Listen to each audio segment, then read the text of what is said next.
মুফতি ইমরান হুসাইন চুয়াডাঙ্গা। আমি হযরতকে তার মূল্যবান নসিহত পেশ করার জন্য অনুরোধ করতেছি।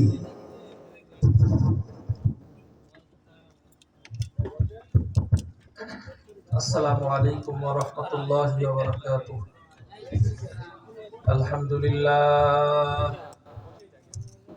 আলহামদুলিল্লাহ নাহমাদুহু ওয়া নাস্তাঈনুহু ওয়া নাস্তাগফিরুহু ওয়া নু'মিনু বিহি ওয়া নাতাওয়াক্কালু আলাইহি ওয়া নাউযু বিল্লাহি মিন শুরুরি আনফুসিনা।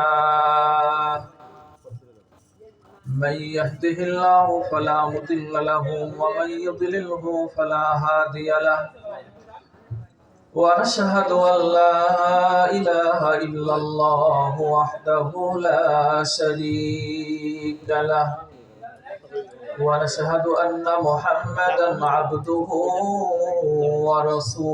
ورسوله. أما بعد فأعوذ بالله من الشيطان الرجيم. بسم الله الرحمن الرحيم. ما سلككم في سقر؟ قالوا لم نك من المصلين. وقال رسول الله صلى الله عليه وسلم: من صلى الصبح فهو في ذمة الله. سبحانك لا علم لنا إلا ما علمتنا إنك أنت العليم الحكيم.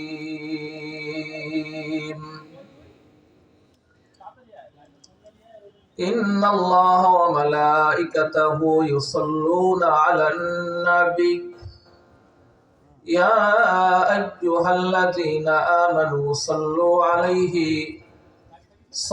عليه وسلموا تسليما. شوي درود إبراهيم قولي. اللهم صل على محمد وعلى آل محمد كما صليت على إبراهيم وعلى آل إبراهيم إنك حميد مجيد.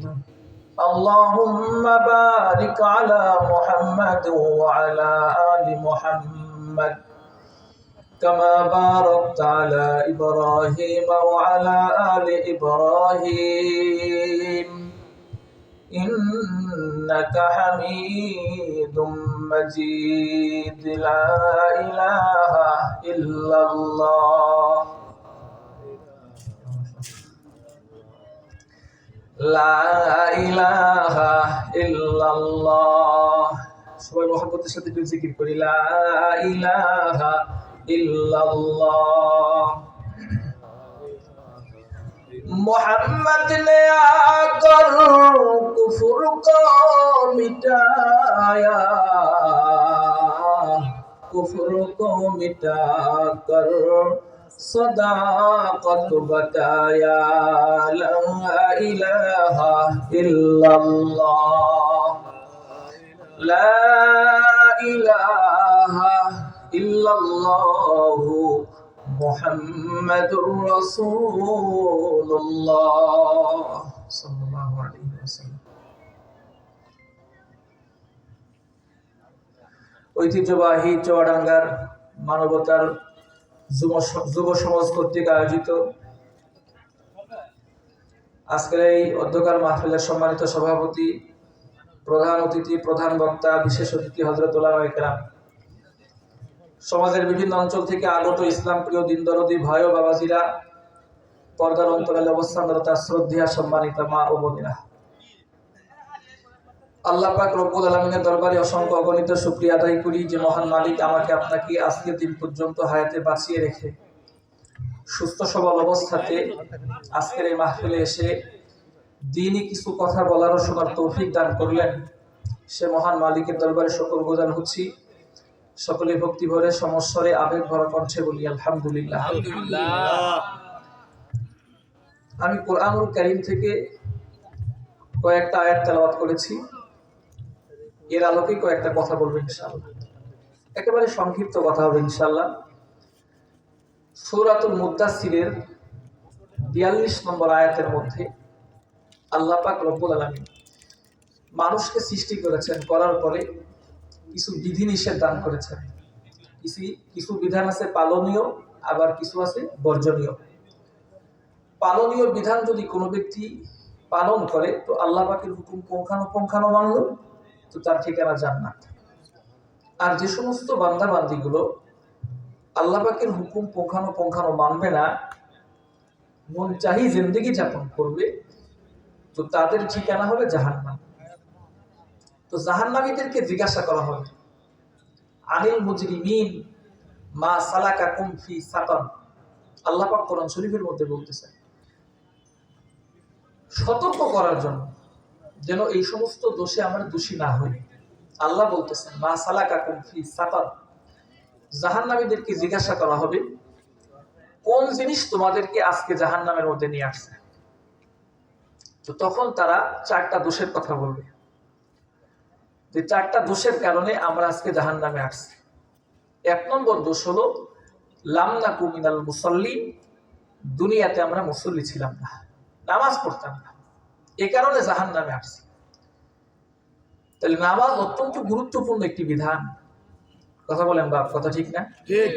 কালিমার পরে, ইমানের পরে সবচেয়ে বড় গুরুত্বপূর্ণ বিধান যেটা, সেটা হলো নামাজ আদায় করা। নবীজি সাল্লাল্লাহু আলাইহি ওয়াসাল্লাম বলেন, মুসলিম শরীফের ৫৫৬ নম্বর হাদিস, এক একটা নামাজের মধ্যে এক একটা ফজিলত নবী সাল্লাল্লাহু আলাইহি ওয়াসাল্লাম বর্ণনা করেছেন।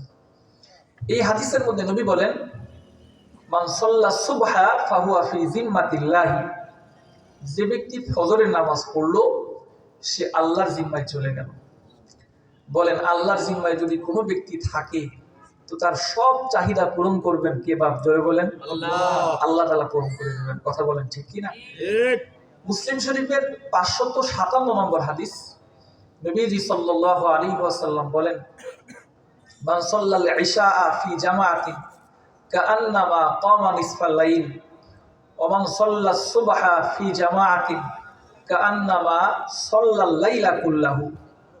নবীজি বলেন, কোন ব্যক্তি যদি ইশার নামাজ এবং ফজরের নামাজ জামাতের সঙ্গে আদায় করে, তো আল্লাহ পাক রব্বুল আলামিন ওই বান্দা বান্দিকে সারা রাত্র দাঁড়িয়ে দাঁড়িয়ে নফল নামাজ পড়লে যেই সওয়াব, সেই সওয়াব আল্লাহ দান করেন। সুবহানাল্লাহ। বুখারী শরীফের ৫৪৭ নম্বর হাদিস, নবীজি সাল্লাল্লাহু আলাইহি ওয়াসাল্লাম বলেন, মান সাল্লাল বারদাইন দাখালাল জান্নাহ, যে ব্যক্তি 2 ঠান্ডার নামাজ আদায় করবে, অর্থাৎ ফজর এবং ইশার নামাজ আদায় করবে, তো নবী সাল্লাল্লাহু আলাইহি ওয়াসাল্লাম বলেন আল্লাহ পাক তাদেরকে জান্নাত দান করবেন। জোরে বলেন সুবহানাল্লাহ। তাহলে নামাজের এতগুলো বৈশিষ্ট্য, আরো কত বৈশিষ্ট্য আল্লাহ পাক আয়াতের মধ্যে ঘোষণা করেছেন, হাফিজু আলাস সালাওয়াতি ওয়াস সালাতিল বুসতা, আমার বান্দারা তোমরা নামাজের ব্যাপারে খুব যত্নবান হও, সতর্ক হও। এইজন্য ইমানের পরে সবচেয়ে মূল্যবান যেই আমল, সেটা হলো সময় মতো নামাজ আদায় করা। কি কথা বলেন ঠিক না? নবী সাল্লাল্লাহু আলাইহি ওয়াসাল্লাম অন্য হাদিসের মধ্যে বলছেন, আবু দাউদ শরীফের ৫৬১ নম্বর হাদিস, নবী বলেন, বাইনাল আবদি ওয়া বাইনাল কুফরি তারকুস সালাহ, একজন বান্দা, আল্লাহ পাকের বান্দা, মুমিন এবং কুফরের মাঝে পার্থক্য হলো নামাজ তরক করা। মুমিন নামাজ তরক করে না, আর যারা কুফরিতে লিপ্ত হয় তারা নামাজ তরক করে। তাহলে নামাজ অত্যন্ত গুরুত্বপূর্ণ একটি বিধান। কথা বলেন ঠিক কি না?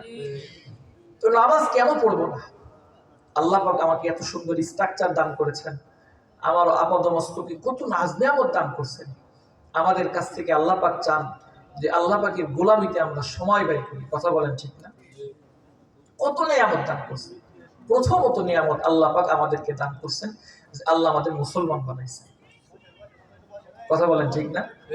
আদমিয়াত দাদাই বা জব মুসলমান করদাই, আদমিয়াত দাদাই বা জব মুসলমান করদাই, ऐ खुदा कुर्बा शवन एहसा बर एहसा कर दई, ऐ खुदा कुर्बाश वन एहसा बर एहसा कर दाई।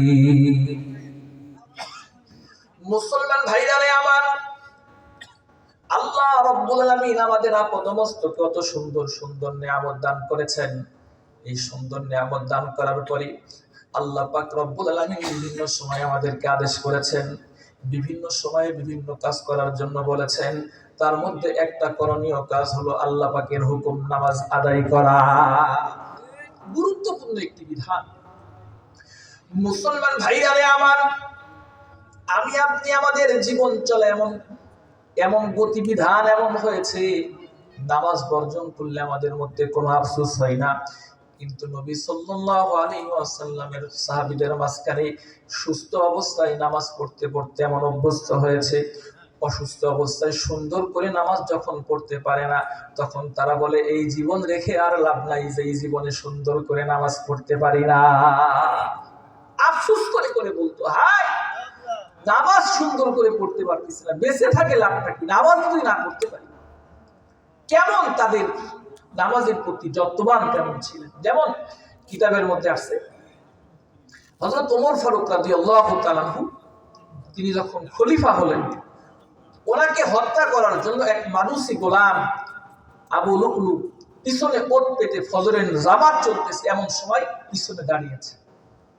আবু লুকলু যখন দাঁড়িয়ে আছে, মুসলমান ভাইরারে আমার, হযরত ওমর ফারুক রাদিয়াল্লাহু তাআলা আনহু যখন ফজরের নামাজ পড়াইতেছেন, এমন সময় পিছন দিক দিয়ে তরবারি দিয়ে যখন আঘাত করলেন, আঘাত করার সঙ্গে সঙ্গে খলিফাতুল মুসলিমিন হযরত ওমর ফারুক রাদিয়াল্লাহু তাআলা আনহুর পাকস্থলী কেটে গেছে।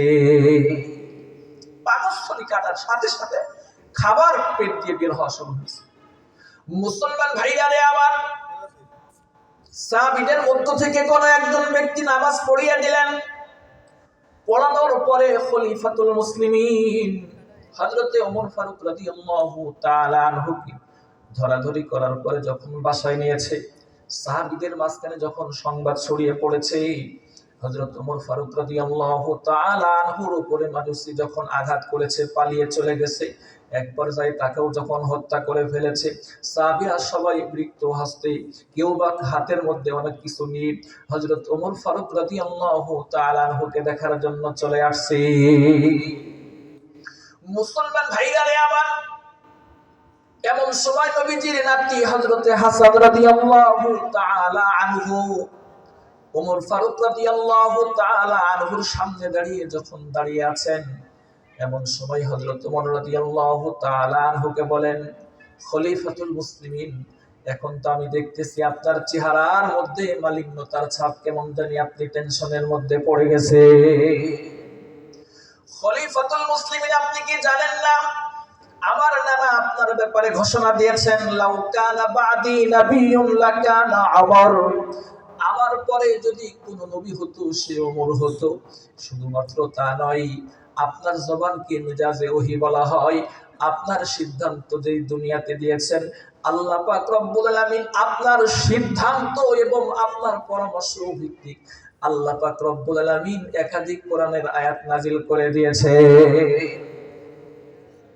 মুসলমান ভাইরারে আমার, হাসান রাদিয়াল্লাহু তাআলা আনহু বলেন, ও খলিফাতুল মুসলিমিন, আমার নবী শুধু তা বলে নাই, নবী সাল্লাল্লাহু আলাইহি ওয়াসাল্লাম আমার নানা বলছে, জান্নাতের মধ্যে মেরাজের রাতে আপনার জন্য সুন্দর ঘর আমার নানা দেখে এসেছেন। জোরে বলেন সুবহানাল্লাহ। এতটা ফ্যাসিলিটি আমার নানার মুখে আপনার ব্যাপারে শুনছি, তো আপনি এত বিচলিত পেরেশান কেন? মুসলমান ভাইরারে আমার, হযরত ওমর রাদিয়াল্লাহু তাআলা আনহু বললেন, আমার মধ্যে বেচাইন পেরেশানি দুই কারণে। এক নম্বর কারণ, আমার নবী সাল্লাল্লাহু আলাইহি ওয়াসাল্লাম আমার ব্যাপারে অনেক সুসংবাদ দান করেছে, কিন্তু আমি যখন এখন দুনিয়া থেকে চলে যাব, এই মুহূর্তে আমার রব, আমার আল্লাহ আমার প্রতি সন্তুষ্ট আছে কিনা, এই জন্য আমার অন্তরের মধ্যে ভয় ঢুকে গেছে। मोहब्बत अपना मुझको ऐ खुदा दे, मुझे भी जामे उल्फत एक पिला दी, मुझे खोया मेरे अक्लो खिरद ने खुदाया अपना दीवाना बना दी। মুসলমান ভাইরা আমার, খলিফাতুল মুসলিমিন রাদিয়াল্লাহু তাআলা আনহুকে যোহরের ওয়াক্তে যখন তাকে নামাজ পড়ানোর জন্য উঠাইতেছে, খলিফাতুল মুসলিমিন তখন নামাজ পড়তে যখন পারতেছে না, এমন সময় তখন তিনি বলতেছেন, এই জীবনে বেঁচে থেকে লাভটা কি? যে জীবনের মধ্যে সুন্দর করে নামাজ যদি না পড়তে পারি, এই জীবন আমার কোনোদিন দরকার নাই। জোরে বলেন সুবহানাল্লাহ। কি মহাব্বত নামাজের প্রতি ছিল। অসুস্থ হয়ে গেছে, নামাজ পড়তে পারতেছে না, ভিতরে অস্থিরতা তৈরি হয়ে গেছে। জোরে বলেন ঠিক কিনা? কতটা পেরেশানি। এই জন্য নামাজ গুরুত্বপূর্ণ একটি ইবাদত। নবী সাল্লাল্লাহু আলাইহি ওয়াসাল্লাম নামাজের ব্যাপারে যত্নবান হওয়ার জন্য উম্মতকে বলেছেন। সাহাবা আজমাইন হযরত আব্দুল্লাহ ইবনে জুবাইর রাদিয়াল্লাহু তাআলা বর্ণনা করেন, হাদিসের মধ্যে আসছে, তিনি বলেন আবু বকর সিদ্দিক রাদিয়াল্লাহু তাআলা যখন নামাজ পড়তেন, নফল নামাজে দাঁড়াতেন, তখন মনে হতো একটা খুঁটি দাঁড়িয়ে আছে, দীর্ঘ সময় পর্যন্ত দাঁড়িয়ে থাকতো। এরকম নামাজের প্রতি তারা যত্নবান ছিল। জোরে বলেন ঠিক কিনা? এই জন্য আমাদের প্রত্যেকটা মানুষকে নামাজের প্রতি পূর্ণ যত্নবান হতে হবে। তাহলে এক নম্বর কারণ আল্লাহর নবী বলেন, মুসলমান ভাইরা আমার, জাহান্নামী মানুষদেরকে যখন জিজ্ঞাসা করা হবে, মা সালাকাকুম ফি সাকার, কোন জিনিস তোমাদেরকে জাহান্নামে নিয়ে আসছে, এক নম্বর কারণ তারা বলবে ক্বালু লাম নাকু মিনাল মুসাল্লিন, দুনিয়াতে আমরা নামাজ পড়তাম না, মুসল্লিদের অন্তর্ভুক্ত ছিলাম না। এক নম্বর তাদের দোষ থাকবে, তারা নামাজ পড়তো না। দুই নম্বর তাদের দোষ থাকবে ওয়ালাম নাকু নুতঈমুল মিসকিন, মিসকিনদেরকে আমরা খাবার দিতাম না, এই জন্য আজকে আমরা জাহান্নামের মধ্যে আসছি। অথচ আল্লাহ পাক রব্বুল আলামিন বলেন ওয়াফি আমওয়ালিকুম হাক্কুল লিসাইলিন, তোমাদের সম্পদের মধ্যে গরিব মিসকিন ফকিরদের জন্য আল্লাহ হক রেখে দিয়েছেন। সুবহানাল্লাহ। আজকে রাষ্ট্র থেকে নিয়ে রাজপথ পর্যন্ত প্রত্যেকটা সেক্টরে অন্যের হক মারার প্রবণতা থাকার কারণে, সব জায়গায় অন্যের হক মারার কারণে আজকে রাষ্ট্র থেকে নিয়ে রাজপথ পর্যন্ত প্রত্যেকটা সেক্টরে অশান্তির দাবানল দাও দাও করে চলতেছে। কথা বলেন ঠিক কিনা? এই জন্য আজকে যদি এই সমাজকে সংশোধন করতে হয়, আজকে যদি ইসলাম ভিত্তিক সমাজ প্রতিষ্ঠা করতে হয়, ইসলাম যেই হক গরিবদেরকে দান করেছে, রাষ্ট্র থেকে নিয়ে রাজপথ পর্যন্ত যদি এই হক প্রতিষ্ঠা করা হয়, আল্লাহর ফজল ও করমে প্রত্যেকটা রন্ধে রন্ধে শান্তি আল্লাহ পাক রব্বুল আলামিন পৌঁছায় দিবে। জোরে বলেন ঠিক কিনা? এই জন্য মিসকিনদেরকে কখনো ধমক দেওয়া যাবে না। মিসকিন যখন আসবে তাদেরকে খানা খাওয়ার জন্য ব্যবস্থা করা। নবী সাল্লাল্লাহু আলাইহি ওয়াসাল্লামকে এক সাহাবী প্রশ্ন করতেছেন, সাহাবী প্রশ্ন করে বলতেছেন, নবীজি ইসলামের মধ্যে কোনটা অত্যন্ত উত্তম একটা কাজ? নবী সাল্লাল্লাহু আলাইহি ওয়াসাল্লাম বললেন তুতঈমুত তুআম, খাবার খাওয়ানো, এটা আল্লাহ পাকের পক্ষ থেকে একটা উত্তম কাজ। জোরে বলেন সুবহানাল্লাহ। তাহলে মিসকিনদেরকে খাবার না খাওয়ার কারণে, না খাওয়ানোর কারণে সে জাহান্নামের মধ্যে চলে যাচ্ছে। এই জন্য মিসকিনদেরকে ওয়া আম্মা সাইলা ফালা তানহার, মিসকিনদেরকে কখনো ধমক দেওয়া যাবে না। কি কথা বলেন ঠিক কিনা? আল্লাহর ফজল ও করমে বাংলাদেশে অনেক জায়গায় মিসকিনদের খাওয়ানোর জন্য সুন্দর সুন্দর ব্যবস্থাপনা তৈরি হয়ে গেছে। বগুড়া শহরে একটা হোটেল আছে, আকবরিয়া গ্র্যান্ড হোটেল, তার প্রতিষ্ঠাতা যিনি, তার নাম হলো আলী আকবর সাহেব। মৃত্যুবরণ করছে 1975 সালে। মৃত্যুর সময় সন্তানদেরকে বলছে, সন্তানেরা আমি চলে যাচ্ছি, কিন্তু মিসকিনদেরকে তোমরা খাবার খাওয়াবা।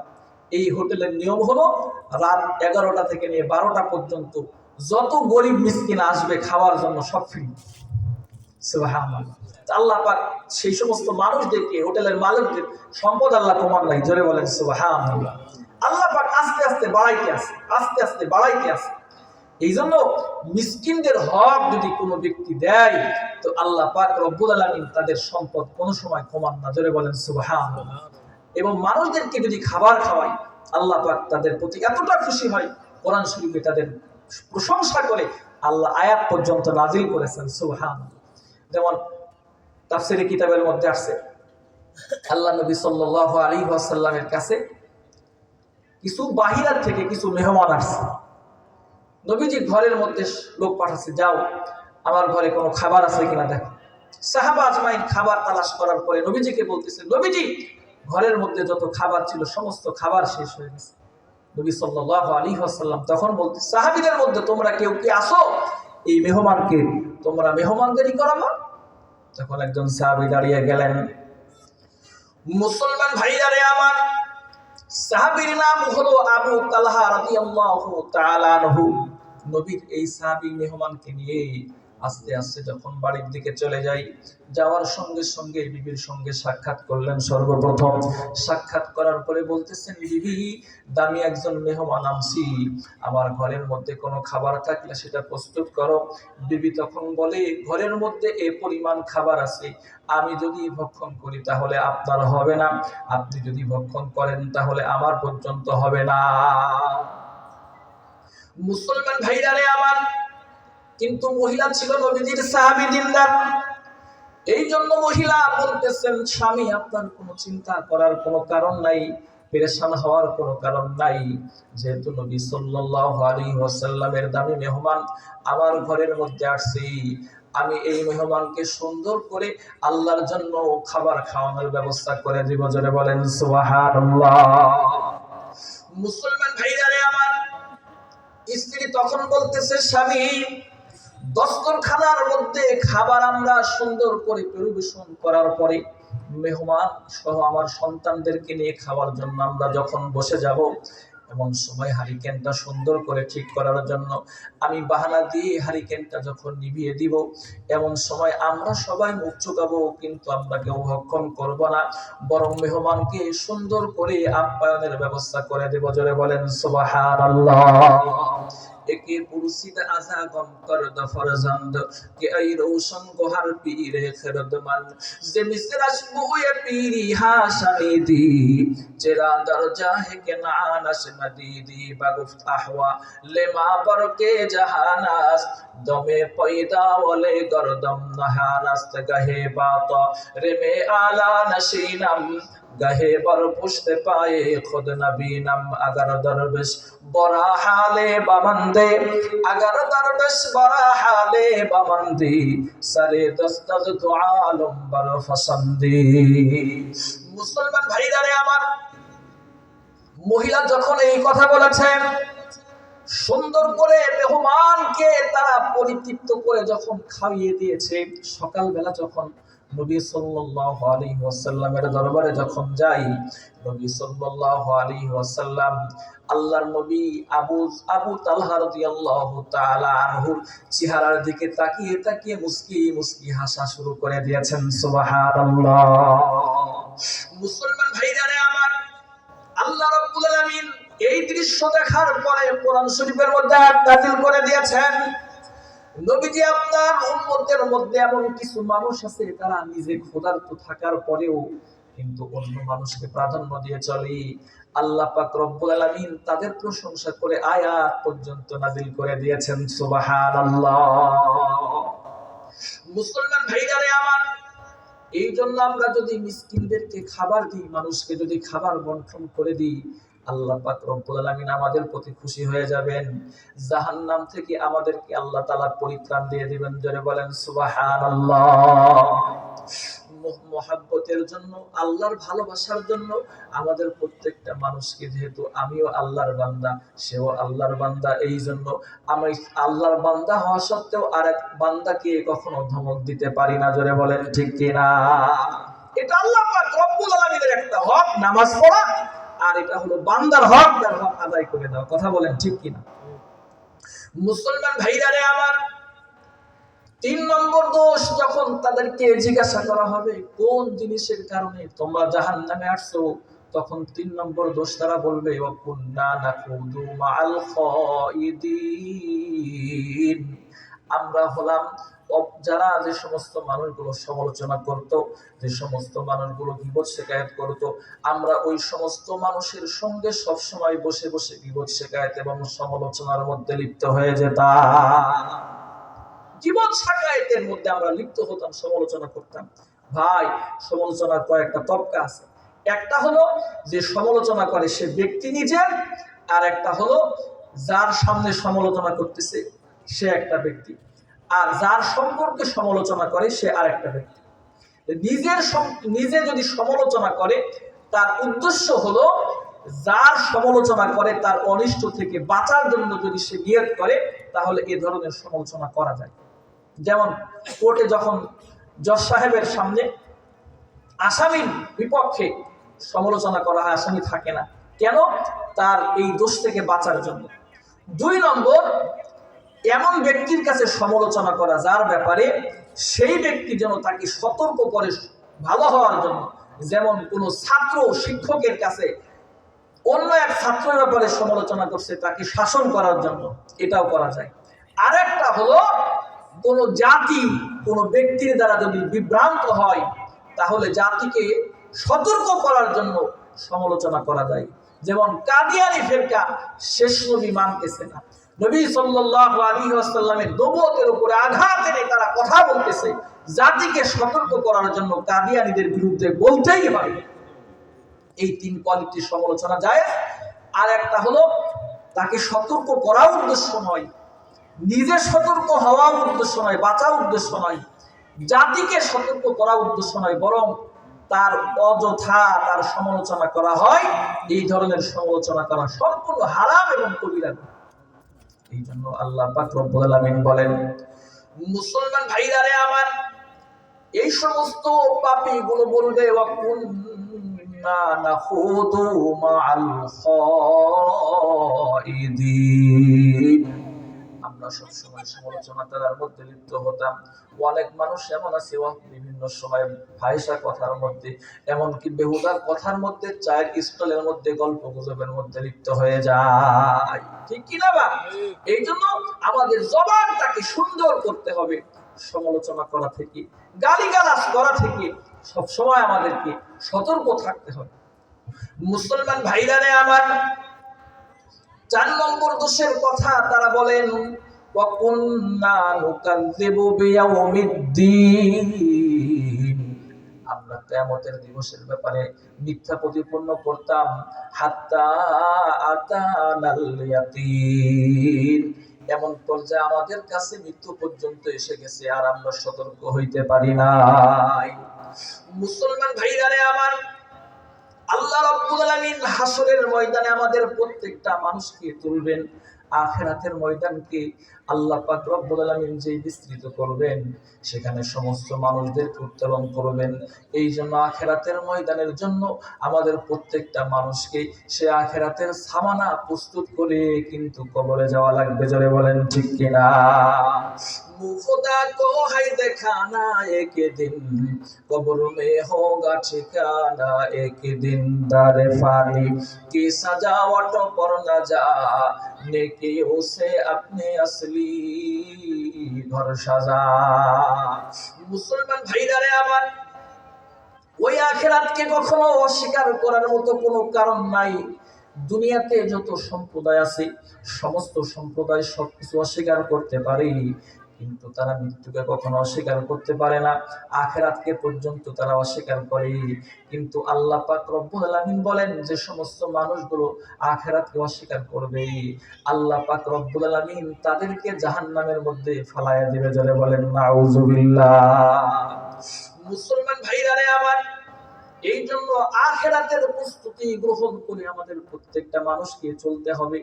যখন মালাকুল মউত আসবে তখন আমরা যতই সতর্ক হই না কেন, তখন আর কোনো কাজ কিন্তু হবে না। জোরে বলেন ঠিক কিনা? মউত জিস দিন আ গই দুনিয়া কি হালত ক্যা হুই, रूहे तन से उड़ गई मुर्दा की हालत क्या हुई, रूहे तन से उड़ गई मुर्दा की हालत क्या हुई, जब मलाकुल मौत आवेगे तुम्हारे सामने, फिर तुम्हें फुर्सत ना मिलेगी लब हिलाने के लिए, फिर तुम्हें फुर्सत ना मिलेगी लब हिलाने के लिए। মুসলমান ভাইরারে আমার, মালাকুল মউত যখন চলে আসবে আমার আপনার সামনে, তখন আমরা যতই সুযোগ চাই না কেন, আমাদেরকে সুযোগ দেওয়া হোক, আমার এখনো বয়স হয় নাই, আমি এখনো সময় আমার আছে, যতই অজুহাত চাওয়াক না হোক না কেন, এক জাররা পরিমাণ সময় কিন্তু দেওয়া হবে না। জোরে বলেন ঠিক কিনা? লিকুল্লি উম্মাতিন আজাল, ইযা জাআ আজালুহুম লা ইস্তাখিরুনা সাআতাও ওয়া লা ইস্তাকদিমুন। আল্লাহ বলেন প্রত্যেকটা ব্যক্তির জন্য নির্ধারিত সময় আছে, যখন সেই নির্ধারিত সময় থাকবে আসবে তখন তার এক সেকেন্ডে এদিকে ওদিকে করা হবে না। জোরে বলেন ঠিক কিনা? মুসলমান ভাইরা রে আমার, এই জন্য আমাদের প্রত্যেকটা মানুষকে সেই আখিরাতের জন্য আমাদের তৈয়ার করতে হবে। আমি যদি সেই আখিরাতের জন্য প্রস্তুত থাকতে পারি, আল্লাহ পাক রব্বুল আলামিন আমাদের প্রত্যেকটা মানুষকে সেই জান্নাতের মালিকানা দান করে দিবেন। সুবহানাল্লাহ। আখিরাতের জন্য বাপ, আমরা বিভিন্ন সময়ে রাস্তাঘাটে যখন চায়ের স্থলে বলে বেড়াই যে আমার বয়স কত জানো? কই কত বয়স? কই আমার বয়স 60, কেউ বলে 70 বছর। আসলে 60 বছর 70 বছর হয় নাই, বরং তার জীবন থেকে মূল্যবান 60-70 বছর পার হয়ে গেল। কথা বলেন ঠিক কিনা? মানুষের হায়াত বাড়তেছে নাকি কমতেছে? জোরে বলেন। হায়াত আস্তে আস্তে কমে যাচ্ছে, হায়াত কমে কমে আমরা কবরের নিকটবর্তী হচ্ছি। 70 বছর হয়ে গেল মানে কি? 70 বছর আমার জিন্দেগি থেকে হায়াত শেষ হয়ে গেল। কথা বলেন ঠিক কিনা?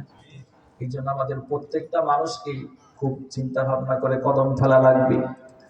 কদম সোয়ে মারকাত নজর সোয়ে দুনিয়া, कदम सोए मरकत नजर सोए दुनिया, किधर जा रहा है किधर देखता है, किधर जा रहा है किधर देखता है।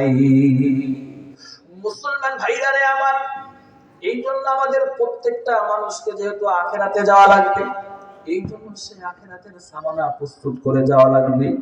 আমি আপনি সেই আখিরাতের সামানা যদি প্রস্তুত করে যেতে পারি, আল্লাহ পাক রব্বুল আলামিন আমাদেরকে সফলতা দান করে দিবেন। সুবহানাল্লাহ। আল্লাহ পাক সেই দিন যে আমাদের উত্তোলন করবে, সেই কিয়ামতের দিবসের ব্যাপারে তারা মিথ্যা প্রতিপন্ন করত। আল্লাহ যে আমাদেরকে আখিরাতে তুলবেন এ ব্যাপারে কোনো সন্দেহ আছে বা?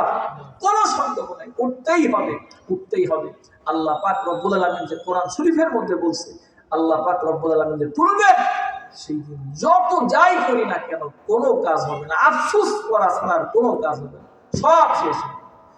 पहाड़े फाड़ जाएगी ज़मीं पर ज़लज़ला होगा, मोहम्मद तख्ते पर होके अदालत पर खुदा होगा, मोहम्मद तख्ते पर होके अदालत पर खुदा होगा। एक चमन सहारा भी होगा, एक खबर बुलबुल को दो, ताकि अपनी जिंदगी को सोच कर कुर्बा करी, ताकि अपनी जिंदगी को सोच कर कुर्बा करी। মুসলমান ভাইরা রে আমার, এই দুনিয়ার সব কিছু যখন ধ্বংস হয়ে যাবে, পাহাড় পর্বত যা কিছু আছে সব যখন ধ্বংস হয়ে যাবে, আমার আপনার সবকিছু যখন শেষ হয়ে যাবে, আল্লাহর কাছে যখন উত্তোলন হওয়া লাগবে, এই জন্য সেই আল্লাহর জন্য মহাব্বত করে আমাদের প্রত্যেকটা শরীয়তের কাজ করা লাগবে। জোরে বলেন ঠিক কিনা? আল্লাহ পাক রব্বুল আলামিন আমাদেরকে যখন উত্তোলন করবে, সেই দিন বড় বিভীষিকাময় অবস্থা হবে। সেই দিন থেকে বাঁচতে হলে গুনাহ থেকে আমাদেরকে প্রত্যেকটা মানুষকে সরে সরে আসতে হবে। যদি গুনাহ থেকে সরে সরে আসতে পারি, তো আল্লাহ পাক রব্বুল আলামিন আমাদের সব মানুষদেরকে সেই হাসরের ময়দানে এত বিভীষিকাময় অবস্থায়ও আল্লাহ পাক রব্বুল আলামিন আমাদেরকে জাহান্নাম থেকে বাঁচায় দেবেন। কথা বলেন ঠিক কিনা? এই জন্য আমাদের প্রত্যেকটা মানুষকে আমাদের সতর্ক অবস্থায় চলা লাগবে।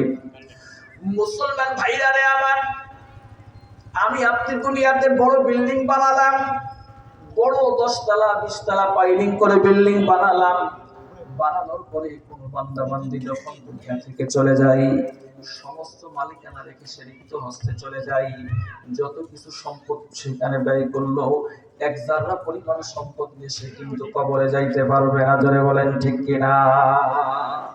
মুসলমান ভাইরা রে আমার, এই জন্য আমি আপনি যদি এই দুনিয়ার হায়াতে থাকা অবস্থায় আমার এই আমলটাকে সুন্দর করে সাজায় নিতে পারি, এটা আমার কবরে যাবে, হাসর, মিজান, ফুলসিরাতে সব জায়গায় আল্লাহ পাক রব্বুল আলামিন ব্যবস্থা করে দিবেন।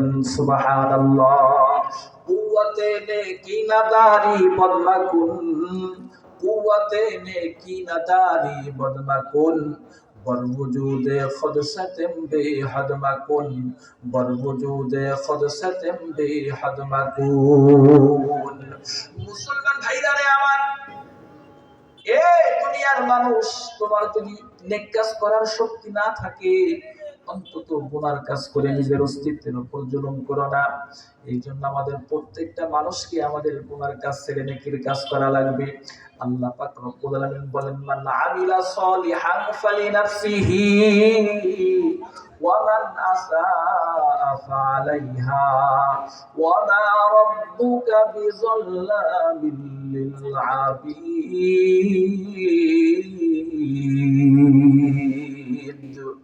মুসলমান ভাইরা রে আমার, আল্লাহ রাব্বুল আলামিন বলেন, কোন বান্দা বান্দি যদি নেকির কাজ করে, সেই নেকির কাজ সে নিজেই পেয়ে যায়। আবার কোন বান্দা বান্দি যদি গুনার কাজ করে, গুনার শাস্তিও তাকে ভোগ করা লাগবে। আল্লাহ পাক রব্বুল আলামিন বলেন, ওয়া মা রাব্বুকা বিযাল্লামিল লিল আবিদ। আল্লাহ পাক রব্বুল আলামিন যারা পরিমাণ কোন বান্দার উপর জুলুম করবেন না। মুসলমান ভাইরা রে আমার, আমি যদি নেকির কাজ করি, আল্লাহ রাব্বুল আলামিন সেই নেকির প্রতিদান দান করে দিবেন। আমি যদি গুনার কাজ করি, গুনার শাস্তিও আল্লাহ পাক রব্বুল আলামিন দান করবেন। এই জন্য আমাদের হায়াত থাকা অবস্থায় যেহেতু আল্লাহর সামনে দাঁড়ানো লাগবে, এই জন্য নেকি দিয়ে আমাদের সুন্দর হায়াতটাকে যত আমল দিয়ে সাজাতে পারবো, তত আমাদের জন্য লাভ হবে। জোরে বলেন ঠিক কিনা? আল্লাহ পাক রব্বুল আলামিন আমাদেরকে সব সময় দেখতেছেন। জোরে বলেন ঠিক কিনা? মুসলমান ভাইরা রে আমার, আমার দেশে যদি কোনো চোর চুরি করতে যাই, সর্বপ্রথম বিল্ডিং এর ছাদের ক্যামেরার দিকে তাকাই। ক্যামেরার দিকে যদি তাকানোর পরে দেখি সেখানে সিসি ক্যামেরা সেখানে লটকানো আছে, বলেন তো সেই চোর সিসি ক্যামেরার ভয়ে আস্তে করে সেখান থেকে চলে আসবে? সেখান থেকে সে চুরি করা বন্ধ করে চলে আসবে। যেহেতু সিসি ক্যামেরা দ্বারা নিয়ন্ত্রিত এলাকা, এখানে চুরি করলে ধরা খাওয়া লাগবে। কিন্তু আমাদের মালিক আহকামুল হাকিমিন আমাদের কাছে সব সময় দুইটা ফেরেশতার মাধ্যমে নিয়ন্ত্রণ করতেছেন। আল্লাহ পাক রব্বুল আলামিন সব সময় দেখতেছেন। এই আল্লাহ পাক দেখা অবস্থায় কেমনে আমরা নাফরমানির কাজ করি? জোরে বলেন ঠিক কিনা? তরফাতুল আইনে যাহাবার হামজানাদ, কাসমি ইয়ারদ কে আযাদম জানাদ, কাসমি ইয়ারদ কে আযাদম জানাদ। আজ-জমিনো খুশকরু ইয়ারদ গিয়া, আসমারা বেসুতুদারদ নেগা, আসমারা বেসুতুদারদ নেগা। মুসলমান ভাইরা রে আমার, দুনিয়াতে কোন বান্দা বান্দি যদি সিসি ক্যামেরার ভয়ে যদি গুনার কাজ না করতে পারে, অপরাধ যদি না করতে পারে, আল্লাহ পাক রব্বুল আলামিন আমাদেরকে দেখতেছে, এই খেয়াল যদি কোন বান্দির মধ্যে এসে যায়, আল্লাহর ফজলে ওই বান্দা বান্দি কোনোদিন আল্লাহর কাছে, আল্লাহর সামনে যে আল্লাহ আমাকে দেখতেছে, এই ভাব যখন তৈরি হবে, জীবনে কোনোদিন গুনার কাজ সে করতে পারে না। জোরে বলেন ঠিক কিনা? এই জন্য আখিরাতের প্রস্তুতি গ্রহণ করতে হবে। নামাজ আমাদের যত্ন সহকারে করতে হবে, মিসকিনদের হক আদায় করতে হবে এবং অপরাধী সমালোচনাকারীদের থেকে দূরে সরে থাকতে হবে এবং আখিরাতের প্রতি যত্নবান হতে হবে। যারা এই আখিরাতকে অস্বীকার করে তাদের কাছ থেকে দূরে দূরে চলতে হবে। কথা বলেন ঠিক কিনা? আল্লাহকে ভয় করে সব সময় চলতে হবে। মুসলমান ভাইরা রে আমার, আল্লাহ রাব্বুল আলামিন বলেন, ওয়া আম্মা মান খাফা মাকামা রাব্বিহি ওয়া নাহান নাফসা আনিল হাওয়া ফা ইন্নাল জান্নাতা হিয়াল মাওয়া। আল্লাহ পাক রব্বুল আলামিন বলেন, যে সমস্ত বান্দা বান্দিগুলো আল্লাহর সামনে দাঁড়ানো লাগবে এই ভয় করে, গুনাহ থেকে ফিরে ফিরে চলে, আল্লাহ বলেন তাদের ঠিকানা আমি বানাইছি জান্নাত। জোরে বলেন সুবহানাল্লাহ।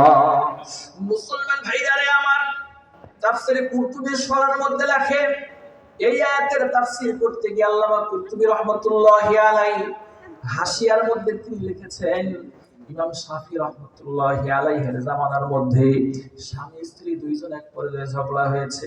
স্বামী স্ত্রীকে বলতেছে, তুমি তো জাহান্নামী। স্বামী বলতেছে, আমি যদি জাহান্নামী হই তুই 3 তালাক। মুসলমান ভাইরা রে আমার, সমস্ত ওলামার কাছে ফতোয়া নেওয়ার জন্য যখন দুইজন গিয়েছে, তখন ওলামায়ে কেরাম বলেছেন, তুমি জাহান্নামী না জান্নাতি আমরা যেহেতু জানি না, এই জন্য ফতোয়া আমরা দিতে পারবো না। কিছু ওলামায়ে কেরাম বলেন, যেহেতু স্বামীকে স্ত্রী বলছে তুই জাহান্নামী, আর স্বামী এক পর্যায়ে বলছে আমি যদি জাহান্নামী হই তুই 3 তালাক। মুসলমান ভাইরা রে আমার, অনেক বিজ্ঞ ওলামায়ে কেরাম, সমস্ত মানুষের মধ্যে তারা যারা বিজ্ঞ ছিল, তারা এক পর্যায়ে বলছে তোমার স্ত্রী তালাক হয়ে গেছে। ইমাম শাফি রাহমাতুল্লাহি আলাইহির কাছে অবশেষে যখন গিয়েছে, ইমাম শাফি রাহমাতুল্লাহি আলাইহি বলেন তোমার স্ত্রী এখন পর্যন্ত তালাক হয় নাই। সুবহানাল্লাহ। মুসলমান ভাইরা রে আমার, ইমাম শাফি রাহমাতুল্লাহি আলাইহিকে বললেন কেন আপনি এই ফতোয়া দিলেন? ইমাম শাফি রাহমাতুল্লাহি আলাইহি বলেন, আমি লোকটাকে গোপনে ডেকে জিজ্ঞাসা করেছিলাম এমন কোন তোমার আমল আছে কিনা যে আমলটা শুধুমাত্র আল্লাহর ভয়ের জন্য তুমি কাজটা করেছো, আল্লাহকে খুশি রাখার জন্য কাজটা করছো, এমন কোন আমল তোমার কাছে আছে কিনা? লোকটা তখন বলছে, হুজুর আমার কাছে এমন একটা আমল আছে যেই কাজটা শুধুমাত্র কেবলমাত্র আল্লাহর জন্য করেছি। জোরে বলেন সুবহানাল্লাহ। ইমাম শাফি রাহমাতুল্লাহি আলাইহি বলেন, কি এমন আমল করেছো বলো যেই কাজটা শুধুমাত্র কেবলমাত্র আল্লাহকে রাজি খুশি করার জন্য করছো? তখন লোকটা বলে, আমার কাছে একটা মেয়ে সুন্দর করে সুসজ্জিত অবস্থায় বিভিন্ন সময় আমার সামনে আসে, একদিন এক পর্যায়ে কুপ্রস্তাব দেয়। আমি তখন আল্লাহকে ভয় করে, একাকিত্ব থাকা সত্ত্বেও আল্লাহকে ভয় করে হাসরের ময়দানে দাঁড়ানো লাগবে, এই ভয় করে আমি সেই কর্ম থেকে ফিরে থাকছি। সুবহানাল্লাহ। মুসলমান ভাইরা রে আমার, ইমাম শাফি রাহমাতুল্লাহি আলাইহি বলেন, আল্লাহ রাব্বুল আলামিন বলেন, ওয়া আম্মা মান খাফা মাকাম রাব্বিহি ওয়া নাহান নাফসা আনিল হাওয়া ফা ইন্নাল জান্নাতা হিয়াল মাওয়া ফা ইন্নাল জান্নাতা হিয়াল মাওয়া।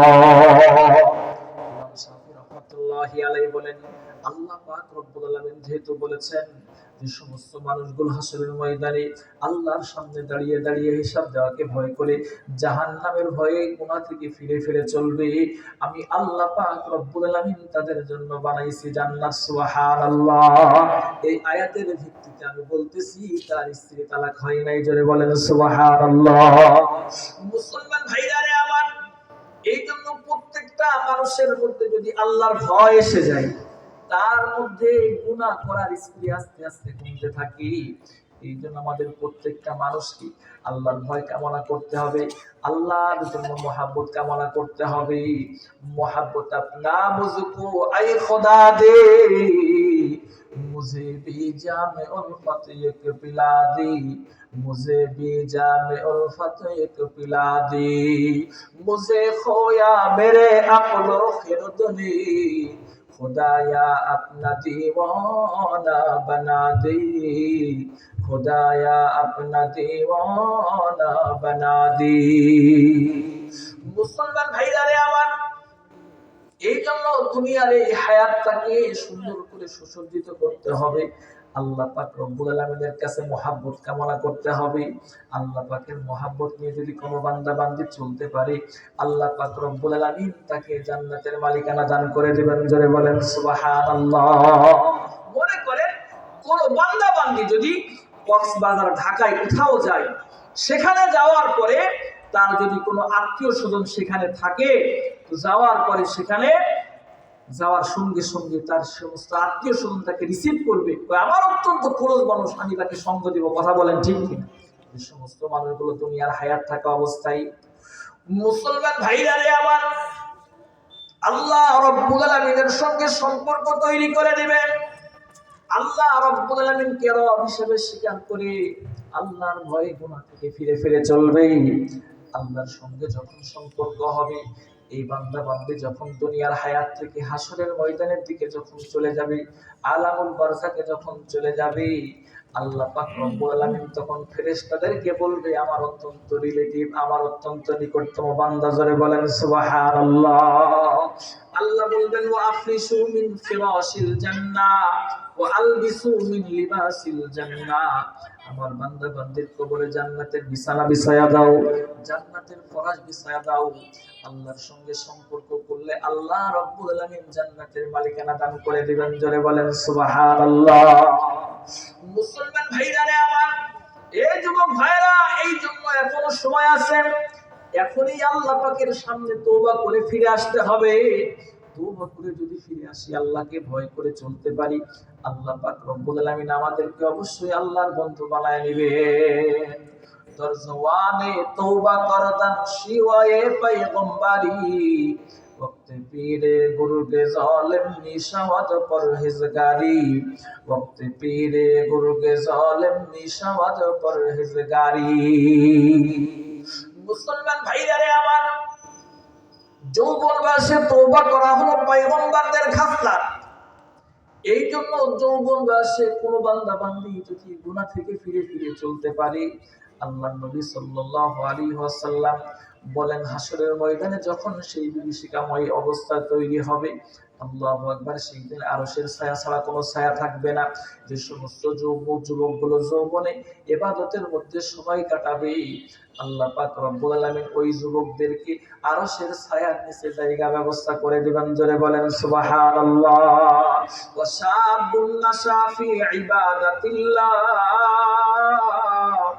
আল্লাহর নবী বলেন, ওই সমস্ত যুবকগুলো, যে সমস্ত যুবকগুলো তাদের যৌবন বয়সে আল্লাহর ভয়ে গুনাহ থেকে ফিরে ফিরে চলে, যৌবন বয়সে হেফাজত করে চলেছে, নবী সাল্লাল্লাহু আলাইহি ওয়াসাল্লাম বলেন, আল্লাহ পাক রব্বুল আলামিন তাদেরকে আরশের ছায়ার নিচে জায়গার ব্যবস্থা করে দিবেন, সুবহানাল্লাহ। এই জন্য আমাদের প্রত্যেকটা মানুষকে আল্লাহ পাককে ভয় করে, আল্লাহর মহব্বত নিয়ে আমাদের সবাইকে চলতে হবে। কথা বলেন ঠিক কিনা? যদি চলতে পারি, আল্লাহ পাক রব্বুল আলামিন অনেক বরকত আমাদেরকে দান করবেন। কথা বলেন ঠিক না? এখন একটা মাস চলতেছে, রজব মাস। এই রজব মাসে, রমজান মাসের প্রস্তুতি গ্রহণ করব, এবার কিছু আমল শিখি। নবীজি সাল্লাল্লাহু আলাইহি ওয়াসাল্লাম বলেন, বুখারী শরীফের 6505 নম্বর হাদিস, নবী সাল্লাল্লাহু আলাইহি ওয়াসাল্লাম বলেন, মান ক্বালা সুবহানাল্লাহি ওয়া বিহামদিহি ফি ইয়াউমিন মিয়াতা মাররাতিন হুত্তাত খাতায়াহু ওয়া ইন কানা মিসলা জাবাদিল বাহর। কোন বান্দা বান্দী যদি দিনে রাতে 24 ঘন্টার মধ্যে 100 বার সুবহানাল্লাহি ওয়া বিহামদিহি বলে, তো আল্লাহ পাক রব্বুল আলামিন তার জীবনের সমস্ত গুনাহগুলো মাফ করে দিবেন। ওয়া ইন কানা মিসলা জাবাদিল বাহর, যদিও তার গুনাহটা সমুদ্রের ফেনা পরিমাণ হয়, আল্লাহ তাও মাফ করে দিবেন, সুবহানাল্লাহ। এইজন্য আমলটা করব। বুখারী শরীফের সর্বশেষ হাদিস, নবী সাল্লাল্লাহু আলাইহি ওয়াসাল্লাম বলেন, কালিমাতানি হাবিবাতানি ইলার রহমান খফিফাতানি আলাল লিসান সাকিলাতানি ফিল মিজান সুবহানাল্লাহি ওয়া বিহামদিহি সুবহানাল্লাহিল আযীম। দুইটা শব্দ এমন যেটা খুব আল্লাহর কাছে প্রিয়, জবানে বলতে খুব হালকা এবং মিজানে খুব ভারী হবে। সেই শব্দ দুটো হলো সুবহানাল্লাহি ওয়া বিহামদিহি সুবহানাল্লাহিল আযীম। এই দুইটা শব্দ আমরা বেশি থেকে বেশি পাঠ করবো ইনশাআল্লাহ। কথা বলেন ঠিক না? আর একটা হলো রজব মাস চলতেছে, রজব মাসে আমাদের নবী সাল্লাল্লাহু আলাইহি ওয়াসাল্লাম একটা দোয়া শিখাইছেন, সেই দোয়াটা আমরা বেশি বেশি পাঠ করব। আল্লাহুম্মা বারিক লানা ফি রজব ওয়া শাবান ওয়া বাল্লিগনা রমাদান। এই দোয়াটা করব। বা এই দোয়াটা কিসের দোয়া? হায়াত বৃদ্ধির জন্য দোয়া করা। পৃথিবীতে তথ্য প্রযুক্তির উন্নত শিখরে সব কিছু আবিষ্কার করতে পেরেছে। পানির নিচে 2000 ফিট নিচে কি আছে তাও বলতেছে। সব কিছু আবিষ্কার করতে পারলেও আজ পর্যন্ত মানুষের হায়াত বৃদ্ধি হবে এমন কোন মেডিসিন আবিষ্কার করতে পারে না। এই কথা বলেন ঠিক কিনা? তো এই যে হায়াত বৃদ্ধির যে দোয়াটা, এটা বেশি বেশি আমরা পড়বো। আল্লাহুম্মা বারিক লানা ফি রজব ওয়া শাবান ওয়া বাল্লিগনা রমাদান। এটা আমরা বেশি থেকে বেশি পাঠ করব ইনশাআল্লাহ। পড়া যাবে না ইনশাআল্লাহ? আর আজকে থেকে আমরা সংকল্পবদ্ধ হই, গুনাহ থেকে সবাই ফিরে ফিরে চলবো ইনশাআল্লাহ। গুনাহ থেকে ফিরে চলবো, নেক কাজ বেশি বেশি করব। আল্লাহ পাক আমাদেরকে যা কিছু বলালেন, শোনালেন, এই সময়ের সংক্ষিপ্ত পরিসরে আমলীয় কথাগুলোকে আমল করার এবং বর্জনীয় কথাগুলোকে বর্জন করার মতো তৌফিক দান করেন। ওয়া আখিরু দাওয়ানা আনিল হামদুলিল্লাহি রাব্বিল আলামিন। আসসালামু আলাইকুম ওয়া রাহমাতুল্লাহি ওয়া বারাকাতুহু। আলহামদুলিল্লাহ, অসংখ্য ধন্যবাদ। হযরত যে আলোচনা করলেন এতে আপনার খুশি না বাজার? একটু জোরে জোরে বলা যাবে না আলহামদুলিল্লাহ? আকাশ বাতাস মুখরি